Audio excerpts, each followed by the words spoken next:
Celine Kabaker. Welcome to Entrepreneur Talks podcast run by Women Flakes. Thank you so much for having me. Oh, you're welcome. I'm so excited. Today we're going to be talking about fashion. Something like that, right? Related with fashion. This is really good. I think you will be the first one talking about Awesome. Fantastic. And before we start, tell me, where are you talking from?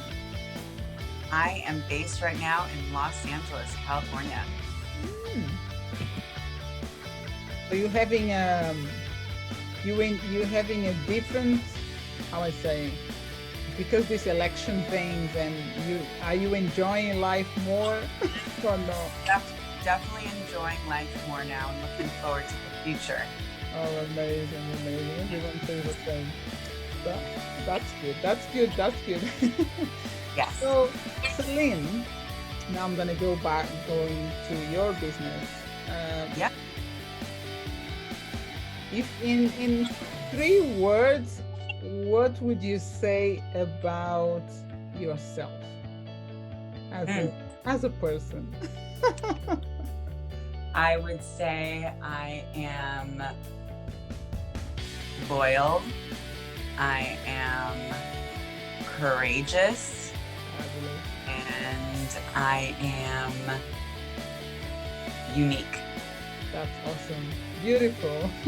Really good.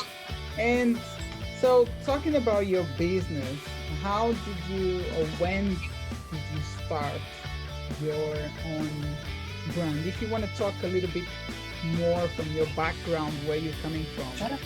Yeah. So I come from a corporate fashion background. I am a senior executive. I manage high volume businesses for some of the biggest retailers. I have worked for Victoria's Secret, Juicy Couture, BCBG, Forever 21. And my responsibility is usually overseeing what you see in stores, what you see online, and what you see also in international locations as well. So I am the product strategist, if you will, and I am responsible for how well brands perform in terms of their top line sales. So I left my role back in April of 2019 I was living in Ohio, and I left my role at Victoria's Secret, and I decided to move back to Los Angeles and move in with my parents and start a company. And I started Almost There, my fashion brand, really in July 2019, and we launched July 23rd of 2020, almost a year later. And that is when that's when we were live, and we're a direct-to-consumer e-commerce store. And we are a size inclusive, sustainable fashion brand that is made in Los Angeles and is for women of all body types. And we promote beauty with all shades of beauty. Super important to the brand. And we manufacture in downtown Los Angeles. And we're all about fit. And we launched our first drop of the product with dresses in July. Fantastic. Wow. And wow, congratulations for your own brand, for your own store, for your own business, because it must be, I believe that was a big and serious decision that you made into your life, like giving up, no, getting off from big brands. And then I said, you know what, I'm going to go back, I'm going to go start it myself, and I will do it, and I can make it. And that's really brave. Like you said, I'm brave. You are brave. Yeah, it definitely has. It's definitely a spiritual experience for sure. And there are often times where you have to kind of dig deep and find strength to keep moving forward, because it's not easy starting something from scratch. And it's been even harder when launching a business during a pandemic as well. Yes. And how many people are... Oh, sorry. It's just, somebody hitting the wall. No, I think when I'm talking, it's doing a noise. Yeah. I don't know if you can hear that side, but on my side, okay, now it's good. Now it's good. Maybe it was network, like internet. And I was out trying to ask you if you. I know you started this business by yourself, but did you have any friend, like someone that Yeah. was doing things with you? Absolutely. Because of my experience, I know a lot of people in the industry, and retail for the past 10 years has been going through a major transformation. They call it the retail apocalypse. So there's a tremendous amount of talent that is just out that hasn't been able to secure another position. And so it really helped me be able to work with people that were kind of in between jobs and just wanted to help fill in the missing links, if you will. But I definitely, this is a very scrappy startup. I was able to raise a little bit of friends and family money, but it was really mostly my life savings that I put into this business. And as a startup and with our size and our type of, just, I don't know, structure at the moment, there's a lot of players that come in and out of the business. Yeah. And so it can be very challenging to kind of just like be able to be comfortable with being uncomfortable, because Right. it's not a straight line right now with something that's so new. Right.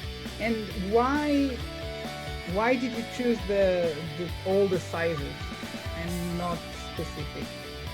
Yeah, I wanted to launch with all sizes because it was really important to me to be able to service women and men of all body types.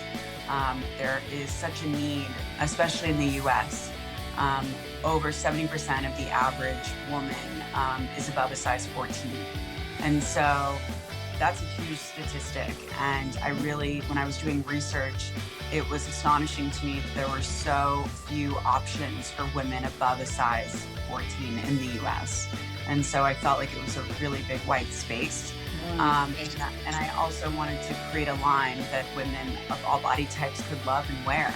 And so that was really what was super important to me. And I can tell you that from a financial standpoint, it is more expensive to launch a business that way. Right. And so it definitely was more of an investment early on in the development stage too, of creating a brand where you have one style that has two different fits. So I have a fit that goes from a size extra small to an extra large, and we fit that for a certain body type. And then from a 1X to a 5X, I have a different fit that's for more of a voluptuous body type, where we've gone through rigorous fitting sessions to make sure that we're having the best fit possible. Whereas most brands will just grade up from that base size, whether it's like a 4 or a 6, and they'll just go all the way up to, let's say, a 5X, but the fit is going to be off because your body changes when you get to certain sizes and you have different needs for making sure that it's as flattering as possible. And so it was really something that I took a lot of time to make sure that our product looked great. And yeah. And for sure it took you a lot of nights awake and days no stop, right? Yes, absolutely.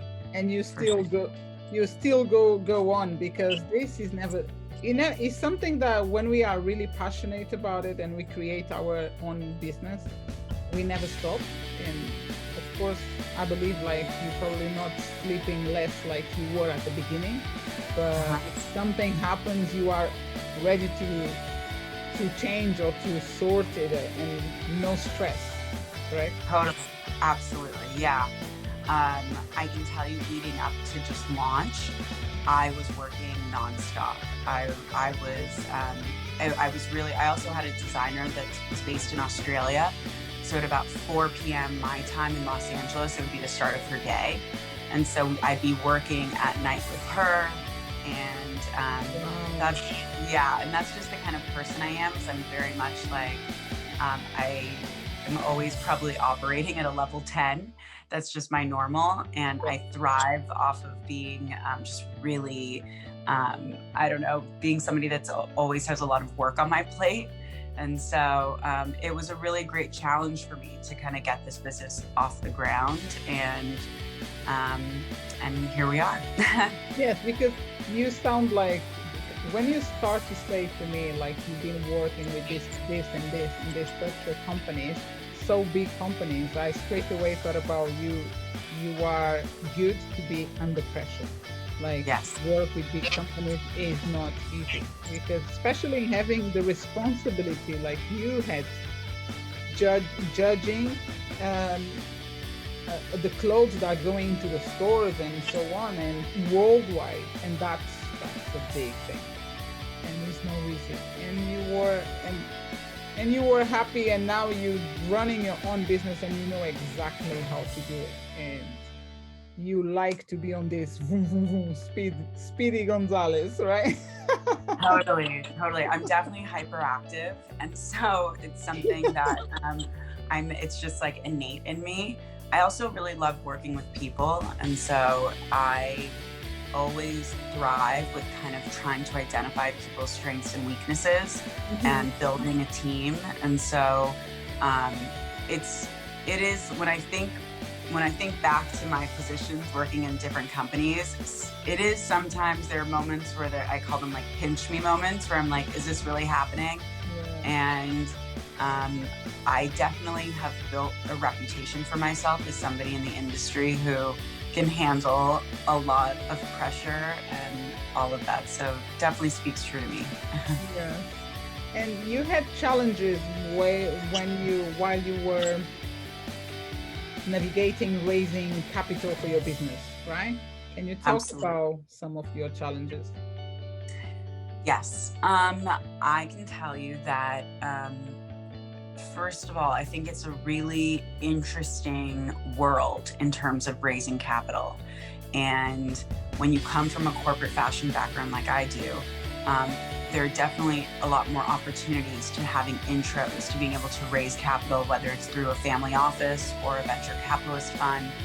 And the challenge, though, is when you're running a business full time, it's not always easy to kind of split your time between trying to raise capital and having investor conversations and providing investor materials when you're actually also trying to run the business and get it off the ground. And I wish that there was more opportunity for entrepreneurs to be able to have access to capital at an earlier stage. There's oftentimes requirements for VCs or family offices to be able to give funding to businesses who've hit certain types of revenue targets right away. And I find that to be so unrealistic, to have people have these expectations that out of the gate your business is doing $100,000 a month. But it's like, okay, well, that's wonderful, but how did your business be able to get to the position to be able to drive $100,000 a month in revenue? And so I hope that I hope the process of just raising funding evolves, because I don't necessarily think it's in the favor of early stage entrepreneurs. And I think that there needs to be more in terms of just grants that help support people, because it really only allows people of a certain type of background to be able to flourish and being able to receive institutional funding. And then the men as well, they raise more fast, like it's more than women, right? And that's really discouraging. I think this year, 2020, women received less funding from VCs than on ever before. And also with the pandemic, more women had to go and leave the workforce also, because they had to really help raise their families. And so it's just really been a difficult year for female workers, to be honest. And it's really discouraging when I hear those statistics coming out of Crunchbase, just because it almost seems like it's even harder now for women to be able to be taken seriously, to be able to raise money and receive that kind of funding. Yeah. And I can tell you that I'm in the process of working the process, if you will, of raising capital. And I have some men who've kind of come on board to help me facilitate the conversation, because I think that it'll be more of an asset to be able to manage the process and to be able to seem more desirable. Okay. And one of the things that I do agree with you with everything you said, but also the process for you go for that fund is so many things to fill up, and then it takes ages. And that idea that you said that should be done previously, when you're thinking about, and you could apply in an early time instead of on top of the business already. We started and we asking for the fund, because requires, like you said as well, it's like you are applying for the fund, you're creating a business, you're running a business, and you're looking for it's so many things that can create the encouragement. Like, we can be on the end like, no, you know what, I'm not going to do it. Because I talk from my own experience. At the beginning, we did start and we looked for funding, and we start to apply, and then we look for the form, like just to look to what they're requesting. I don't have that number. Yeah. I do not have that numbers. How can I have numbers if I'm starting? Totally. And it's quite strange, because, and then we left on the side. We didn't care anymore for a while. We're still thinking we're not applying because we know we don't have that numbers. They request more than that 100, like you mentioned. It's just insane. Yeah. If I earn that kind of money, I'm not gonna ask for funds. I don't know. I'm not gonna apply for funds. Totally. Because it's strange. So anyway, but yeah, I agree with you, Celine. And have you embraced by the sustainable fashion community? I would say yes and no. I would say there have been some advocates that have really embraced Almost There. And then I would say that some of the biggest shocks for me was just kind of getting embraced by the sustainability influencers from a marketing standpoint. And it was kind of shocking to me, just the sticker price of working or wanting to work with some of the collaborators.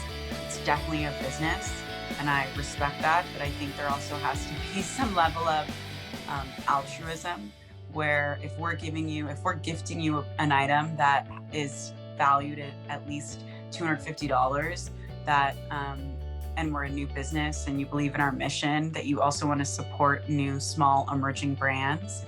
And so that's always something that I struggle with a little bit, is when influencers request, thousands of dollars to help post for your company. But it is a business, so I understand. And I think there's been a lot of websites we've wanted to be associated with, and we've had to go through a rigorous application process, which I totally understand, but it's not as immediate as you would think.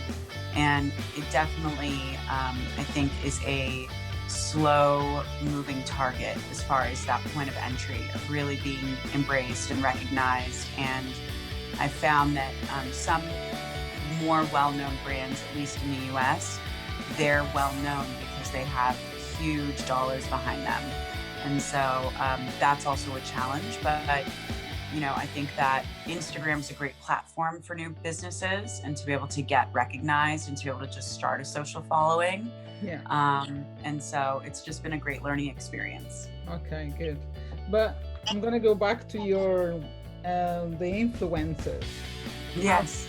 As you know, you are aware as well, we do run a business, and I had a situation because we love to collaborate, but not for we actually do not do collaborations in money wise. We normally do collaborations because we can offer you something and you can offer us something. No matter if it's something like, example, I had a photographer that invited me to bring my brand into photography. So I love that. And that influencer, she just requested me a review somewhere on Google. So that is kind of thing that I do appreciate and we do love as a women flicks. But at the same time, I had a situation before at the beginning where I invite someone, an influencer, it's very like a huge influencer, and I invite her, it was a woman, and I asked if she would like to do something with us. And on the background, her boyfriend answered my message and he said, "Oh yes, but we would like to get this amount of money." I said, "Sorry, my dear,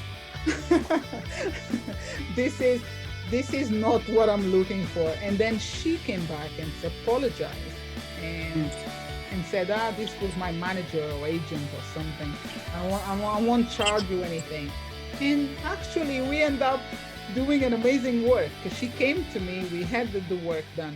But to come to a conclusion is some people, they're just looking for money because it's just about money. And these kind of people, I learned from the beginning, like, I'm not gonna go for you because you got 10K, but when you talk to me and you give me this amount of money, it's not worth it. Because if you want to do a collaboration with anyone, I know so many collaborators that are happy to do, like, because you work with clothes, I know that you're gonna, some of them I know, because like I do know some influencers, and the way they work is like they bring they receive the clothes, they do some shoot photos and they post, and then everyone gets the promo code. I do that myself, but there is no money behind, and that's the powerful people that is in Instagram, because the ones that are always looking for money, they're not that powerful. They're not essential for your business. Because I prefer either go to 5K or 10K or 50K for someone genuine that will understand that you're starting out. You're not there for 50 years and now you decide to promote clothes to other people. Because it's important to embrace the collaboration, and it is. And when we start, I think everyone that listening right now our podcast, he will be feeling this, like, connected with this message, because at the beginning, all of us, we go through this, and we need to learn and then make sure we're not following these people, because sending money for you to promote my business, so I already giving you something, how come I'm gonna pay you for that? It doesn't Totally. It's not worth it. Yeah, and it's a full-time job also, the influencer outreach, and I have several people who help me with it, because it's a process, and you'll have people who will agree to post, then you send them a dress, and then you don't hear from them, and then you're chasing them. And so it's definitely not a very structured approach with just influencer marketing. It's you're working with people and trying to figure out when's best for their schedule, and and it's definitely not linear for sure. Yes, I agree with you. But keep trying, you will find really good people, and you always can talk with us as well. We're happy to collaborate all the time, because that's why we are Women Flicks, and we are a community of, and I've got loads of women so around my community. But first of all, we're happy to do it, and feel free to say something afterwards. So thank you for this amazing session. Well, like, I love it. It was, like I said to you at the beginning, I never spoke with anyone about fashion, and if you see, and I've been almost a year podcasting for, like, since January. Amazing. And I didn't have anyone on fashion. I had a lot of different people from a lot of different backgrounds, but and I like fashion. I love fashion, and I've been a model by back in the days, so amazing. I do know where you're coming from. So it is amazing. Love that. I'm amazing. grateful for having you here. And thank you so much. You're welcome. And how can people, that's my last question, how can people connect with you? Yes, they can. Please check us out on our website. It's shopalmostthere.com and sign up. We also are on Instagram. Our Instagram handle is shopalmostthere. And we're also on Twitter. We're also on TikTok. Fantastic. TikTok. Yeah, we're on Pinterest. So please follow us. And we're a new brand, so show us some love. And yeah. Fantastic. Thank you, Celine. And do you, by the way, do you have a YouTube channel yet? No? We do have a YouTube channel. Yes. That's good. Because as you're aware, a lot of people on the online marketing, like online world, they love either visuals or something that moves, or just they want to read something. But Instagram and YouTube will be great to have on your profile. I will make sure that all your information will be on the profile, on the description of this podcast when it comes out. Please, Okay. my listeners, I'm sure they will check you and follow you. And Awesome. also, for everyone that is listening, Celine has a promo code that she will give for a month, right? Yes. Okay, fantastic. So all this information will be on the description of the podcast, including the promo code. Thank you once again, Celine, for this amazing podcast. And thank you so much for having me. I really appreciate it, and giving entrepreneurs a platform is so generous and kind. And I am sending you back love and prosperity. Yes. And thank you so much. Thank you too. And I do know that you're gonna go farther than you think. Like, you're gonna be able to succeed more than you think, because you are a great girl. You are more than that. You are powerful. You are beautiful. You are strong. So you're gonna keep flourishing. Thank you so much. You're welcome. You take care. Thank you so much. Bye.